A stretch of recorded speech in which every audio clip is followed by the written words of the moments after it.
Kalau kita tidak memahami Quran, seperti yang baru-baru ini terjadi. Ada seorang pendeta, dia minta dihapuskan 300 ayat Quran.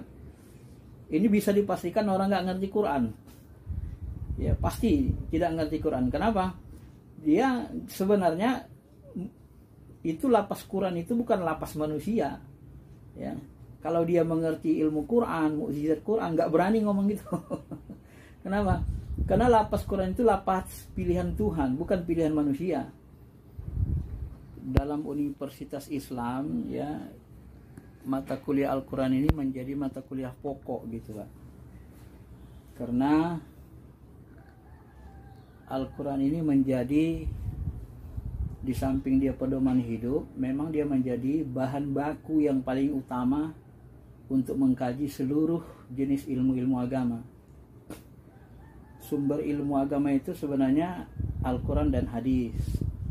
Setelah dikaji secara mendalam oleh para ulama, maka nanti dia akan menghasilkan ulumuddin, ilmu-ilmu agama. Seperti Al-Ghazali kan menulis kitab namanya Ihya Ulumuddin, menghidupkan ilmu-ilmu agama. Jadi dia gabung antara ilmu tafsir di dalam kitabnya, kemudian hadis yang banyak, walaupun fokusnya nanti itu pendekatannya kepada ilmu tasawuf, tetapi ilmu fikihnya juga ada. Al-Quran hadisnya nggak bisa dilepaskan karena memang dia sebagai bahan mentah, ya, bahan mentah, sumber ilmu, sumber istilahnya kalau di dalam ulumuddin, ilmu Al-Quran hadis ini disebut sebagai sumber, ya, dia bukan ilmu sebenarnya. Al-Quran itu bukan ilmu, hadis itu bukan ilmu, tapi dia sumber ilmu gitu ya. Yang termasuk ke dalam ilmu itu nanti ulumul Qur'annya ada sendiri ya. Kemudian ulumul hadisnya baru disebut ilmu. Baru fikih, usul fikihnya itu disebut ilmu juga. Karena agama kita ini kan awalnya berasal dari 3 item besar.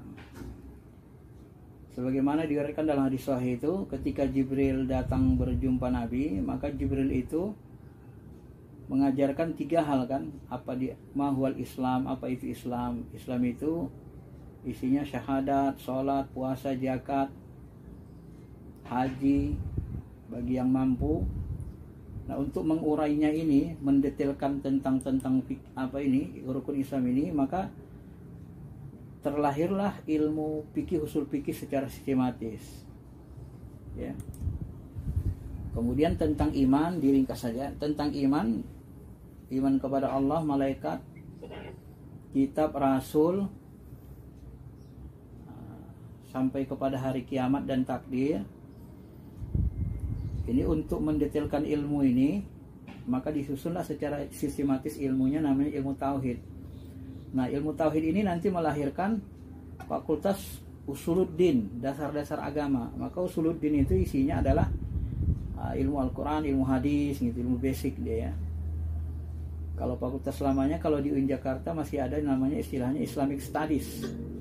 Jadi dia ada fakultas dirosah Islamiyah. Ini yang model lamanya nih, dirosah Islamiyah. Dia belajar ilmu-ilmu agama, ilmu-ilmu pokok agama. Kemudian kalau yang fikih tadi dia melahirkan fakultas syariah, maka di UIN kan ada fakultas syariah. Isinya fikih, usul fikih secara detail mendalam. Ada fikih ibadah, fikih muamalah, fikih jinayat, ya, fikih siasah, bagaimana nilai-nilai politik, nilai-nilai Islam dalam politik, bagaimana nilai-nilai Islam harus ada dalam ilmu ekonomi dan seterusnya gitu. Kemudian ada lagi namanya rukun ihsan. Ihsan itu anta'budallah ka'annaka tarah. Nah, ilmu ihsan ini nanti diurai secara sistematis ilmunya dalam ilmu akhlak, tasawuf, tarekat. Nah, ya. Dalam bahasa lain saya menyebutnya spiritual Islam. Karena Islam kita ini dia berisi emosional, dia juga berisi emosional itu cenderung keimanan ya. Dia berisi rasionalitas itu cenderung kepada ilmu fikih. Banyak memahami Al-Quran hadis dengan menggunakan riwayat dan ro'yu, pemahaman yang mendalam. Maka disebut fikih itu paham. Fikih itu arti dasarnya pemahaman mendalam.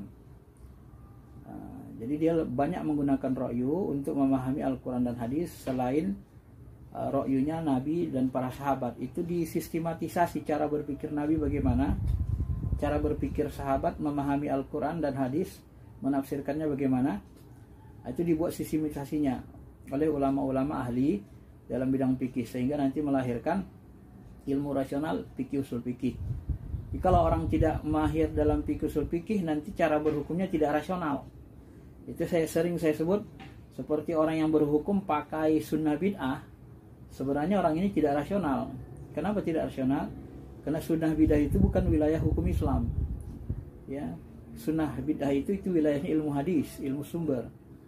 Ya, kalau hukum Islam itu ada hukum taklifi, wajib, sunnah, makruh, mubah, haram. Ada hukum wadi, sebab, mani. Nah itu syarat, sebab dan mani. Ini hukum. Ini yang disebut dengan hukum Islam, hukum taklifi dan hukum wadi. Jadi kalau orang berhukum pakai sunnah bid'ah sebenarnya tidak rasional, karena dia tidak menguasai fikih usul fikih secara baik, akhirnya menjadi tidak begitu rasional ya. Jadi kita ini termasuk Al-Quran ini, walaupun saya fakultas syariah S1, S2, S3-nya, tapi saya diamanahkan untuk mengajar Al-Quran, tafsir ahkam Al-Quran. Makanya mungkin karena itu sesuai spesialisasi kita diamanahkan untuk matrikulasi dalam bidang Al-Qurannya, ilmu Qurannya di fakultas syariahnya, karena saya basicnya S1, S2, S3-nya adalah syariah. S1 saya syariah Medan, S2 saya syariah Jogja, UIN Jogja.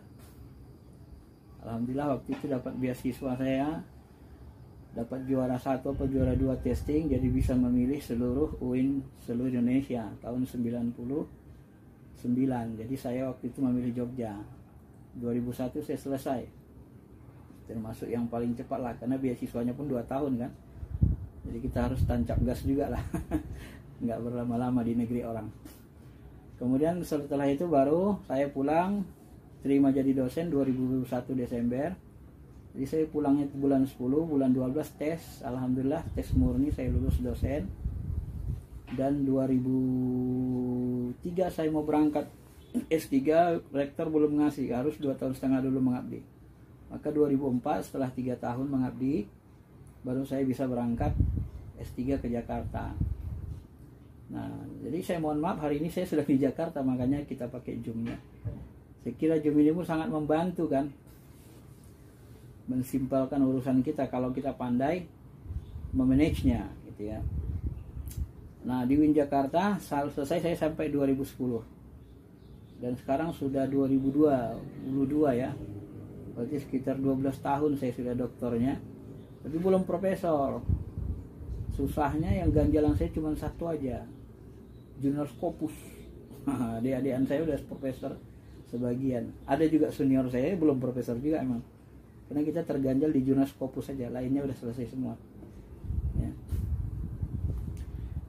Bapak-bapak, kawan-kawan sekalian, ini saya anggap kawan-kawan karena di sebagian bapak ibu ini ada yang lebih tua mungkin dari saya pun kan ya, karena program S3 ini umurnya sudah berumur semua lah ya. Inilah, jadi kita sekarang matrikulasinya Al-Quran. Al-Quran ini karena ilmu dasar, ilmu pokok, ilmu sumber, maka seluruh sarjana-sarjana Islam atau sarjana-sarjana yang masuk ke Universitas Islam ya wajib harus tahu ya kan. Nggak gimana caranya, bahasanya kan nggak enak nanti kalau bapak keluar dari UIN S3, dokter mana, dokter UIN, ditanya Quran nggak tahu Quran, waduh itu kan bahaya sekali di masyarakat kan.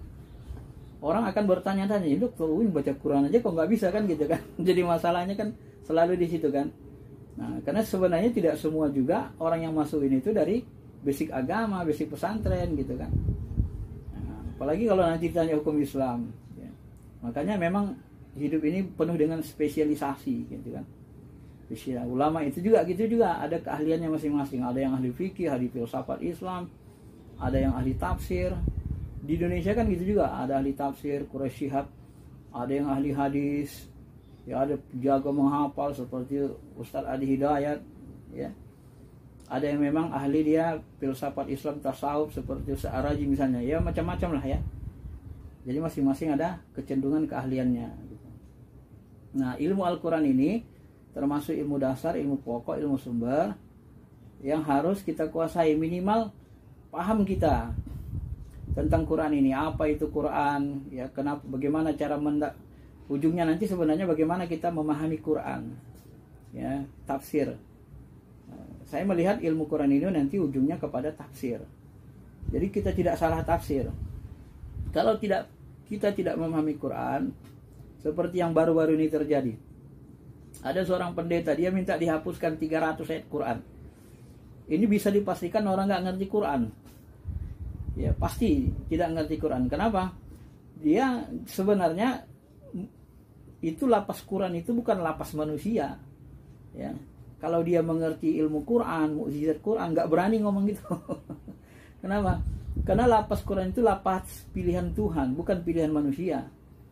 Makanya Al-Quran itu Pak, Bu, itu bisa dihafal. Anak-anak umur 6 tahun, 7 tahun seperti Imam Syafi'i, sekarang juga masih ada itu. Bisa hafal itu Quran itu. Jadi yang menghafal Quran itu bisa ribuan, bisa ratusan ribu orang kan di dunia ini. Berbeda dengan kitab-kitab lain. Tidak bermaksud untuk menyinggung agama lain. Cobalah Bapak Ibu perhatikan. Paulus misalnya itu nggak hafal Injil, nggak bisa dihafal Injil. Seluruh Injil itu nggak hafal dia. Paling tahu dia isinya. Nanti kalau dia ada butuh masalah kayak ahli hukum, dia lihat pasal sekian, pasal sekian. Tapi nggak hafal dia tekstualnya. Secara tekstual nggak bisa dihafalnya gitu. Kesulitan dia menghafalnya. Ya. Kenapa? Karena memang itu tulisan tangan manusia. Disitulah bedanya Al-Quran itu. Makanya Al-Quran itu nggak sama dengan kitab lain, bisa dihafal mati, satu baris, satu titik pun nggak ini, bisa nggak salah dia dihafal, walaupun anak-anak bisa ngapalnya. Nah itu luar biasa kan. Saya menulis buku ini, ya kan, kemarin saya tunjukkan. Nah, ini buku saya tulis. Apakah saya hafal hafal ini? Kalau Bapak suruh saya mengucapkannya 2 lembar, nggak bisa saya ucapkan, nggak hafal saya, walaupun tulisan saya. Ya kan? Nggak hafal saya ini. Coba Pak ulangi dulu 2 lembar tulisan Bapak itu. Nggak hafal saya, tapi kalau isinya ngerti saya gitu.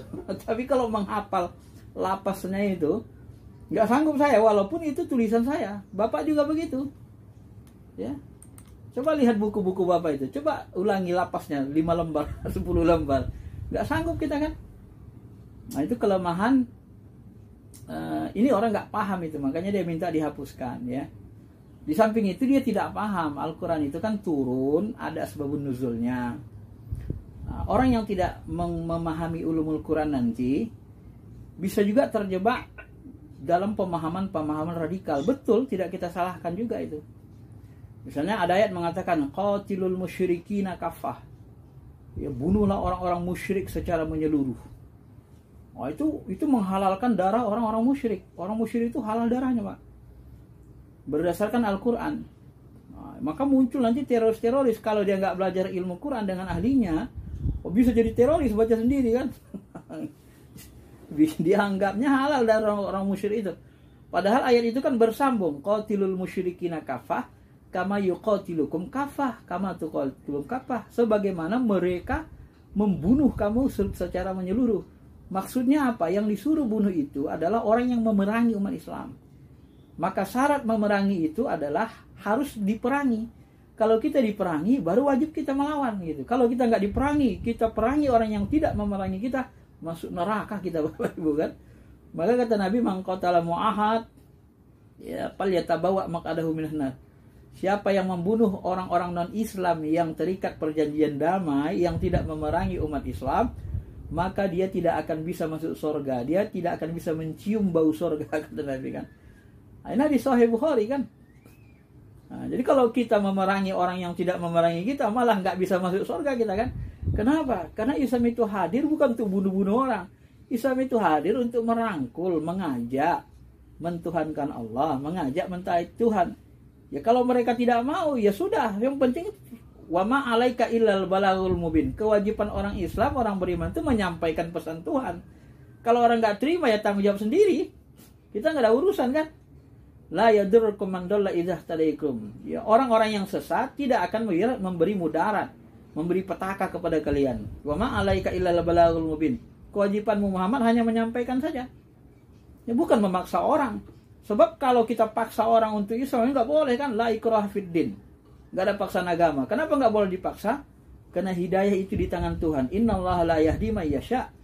Allah itu tidak akan menunjuki. Kamu tidak akan bisa menunjuki orang-orang yang Allah tak mau menunjukinya. Walakin Allah yahdi may yasha. Hidayah itu di tangan Tuhan. Lalu kenapa kita memaksakan diri kayak Tuhan pula kita kan? Walau sya'allahu la ja'alakum ummatan wahidah. Kalau Allah mau dijadikannya manusia ini beriman semua. Amerika orang beriman semua, Rusia orang beriman semua, orang Arab beriman semua, semuanya orang beriman.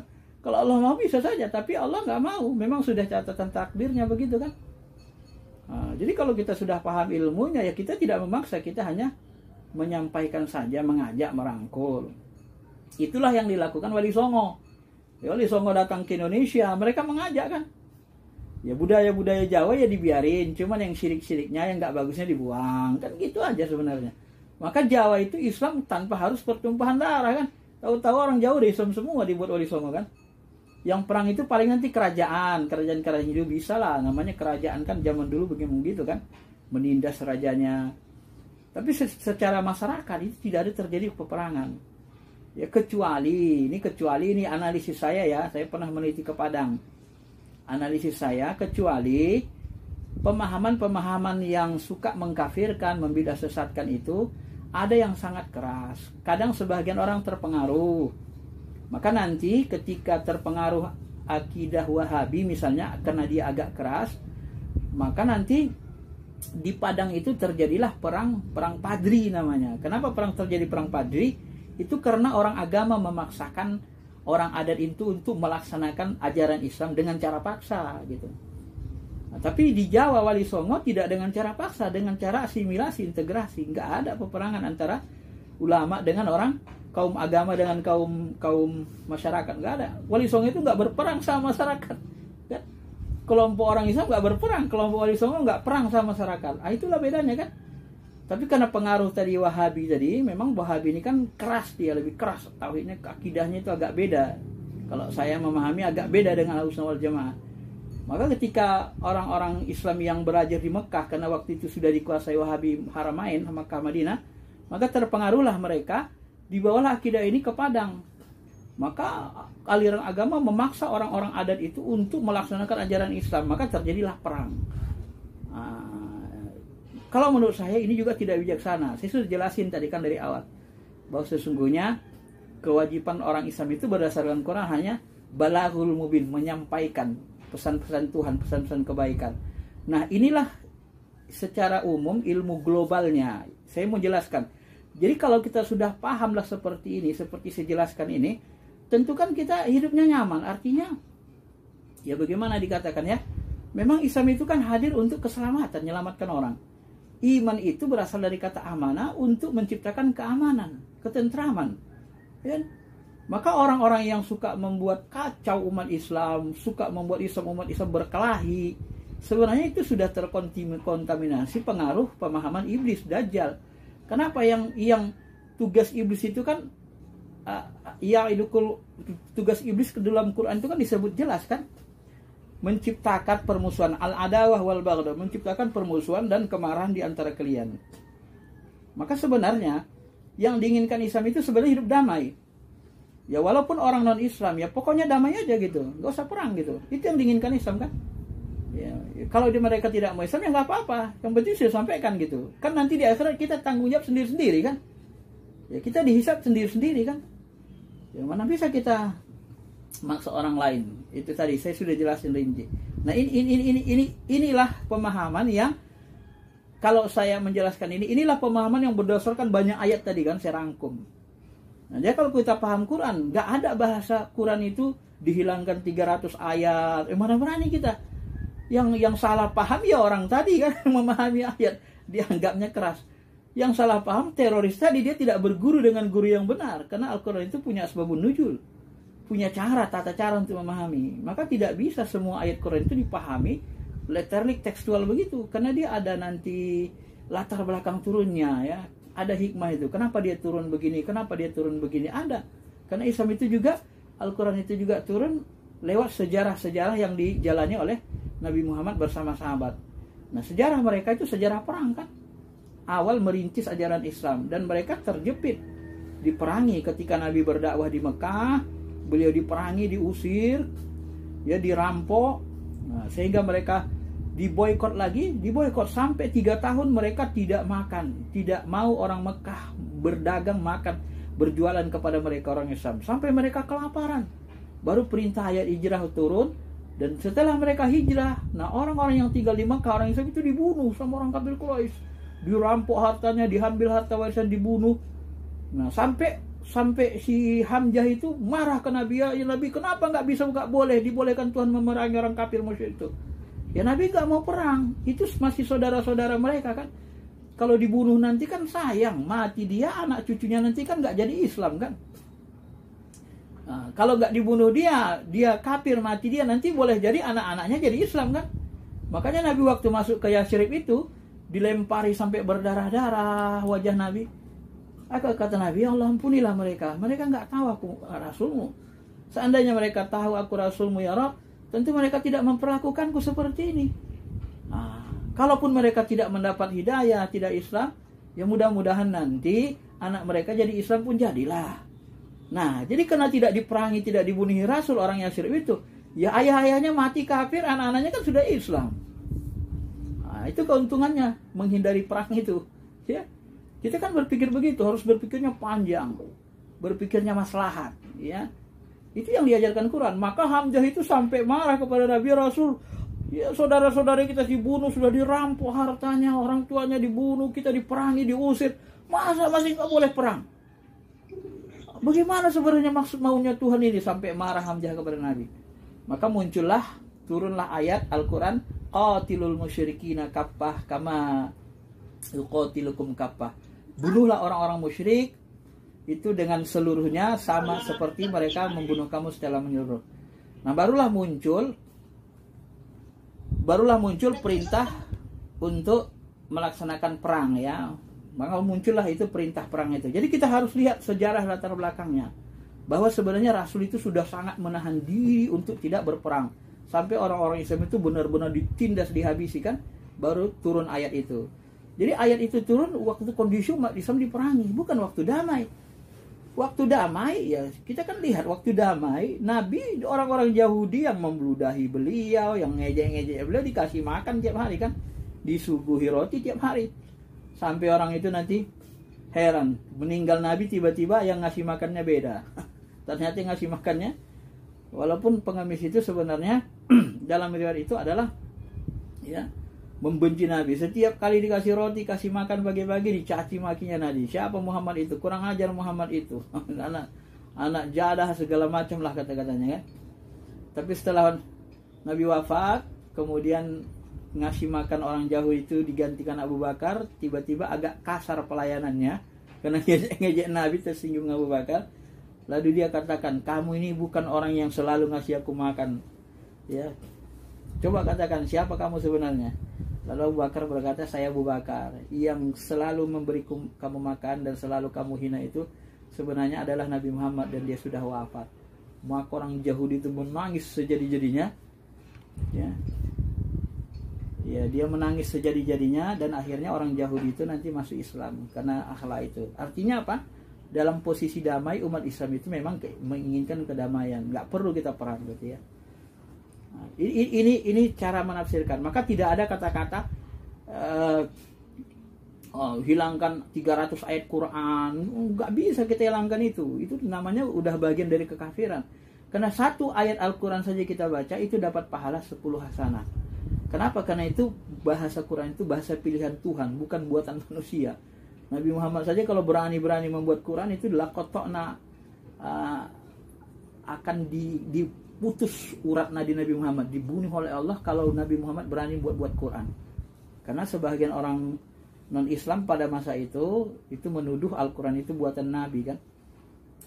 Maka nanti di buku ini ada kita sebut tuduhan-tuduhan ya. Di buku saya itu ada beberapa logika-logika rasional filsafat ya, lebih kepada filsafatnya untuk melihat Ada orang menuduh Quran itu buatan Muhammad. Ini nanti ada logika-logika untuk menjatuhkannya. Ada yang mengatakan Al-Quran itu adalah budaya bangsa Arab.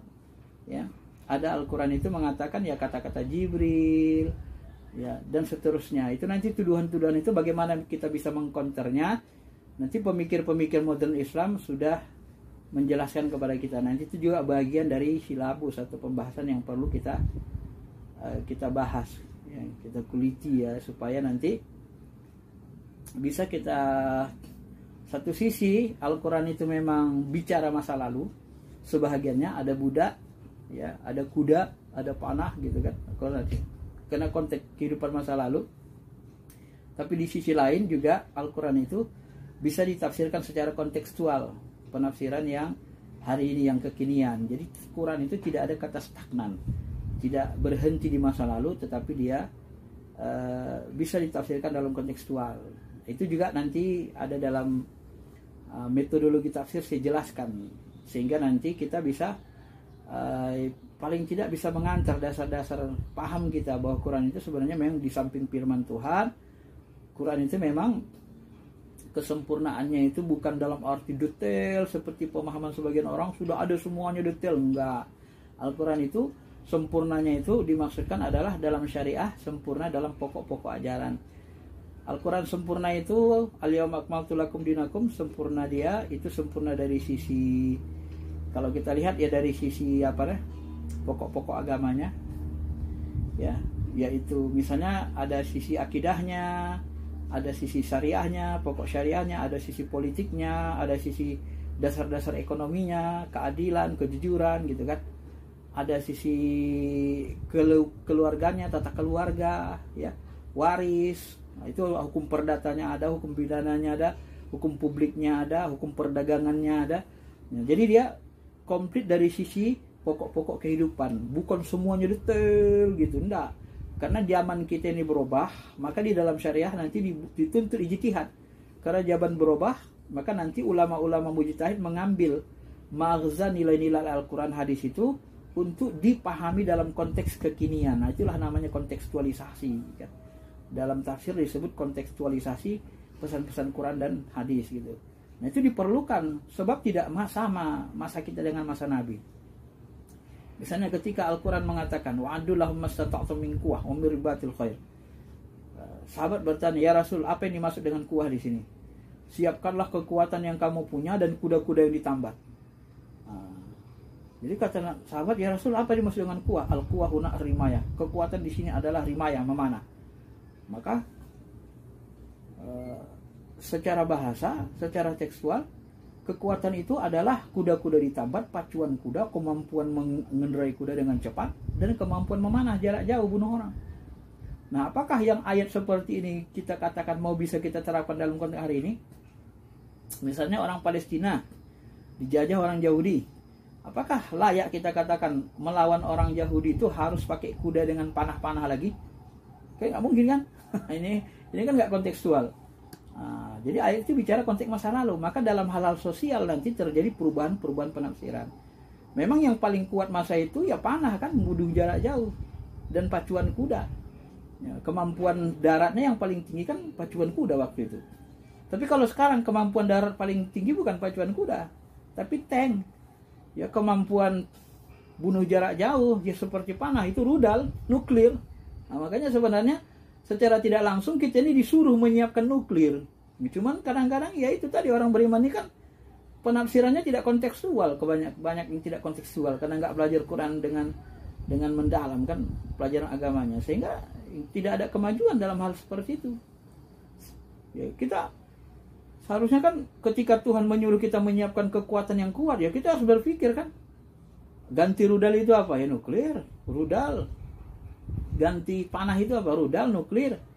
Kemudian untuk kekuatan di angkasa ada pesawat jet tempur, kekuatan di darat ya ada tank, kekuatan di laut kapal selam. Maka itu kan sebenarnya begitu tafsiran ayat itu. Maka sebenarnya Allah tidak secara tidak langsung menyuruh kita, negara kita ini punya kapal induk, punya pesawat tempur, punya tank yang banyak, punya apa untuk apa? Untuk pertahanan supaya negara kita kuat dan disegani gitu kan.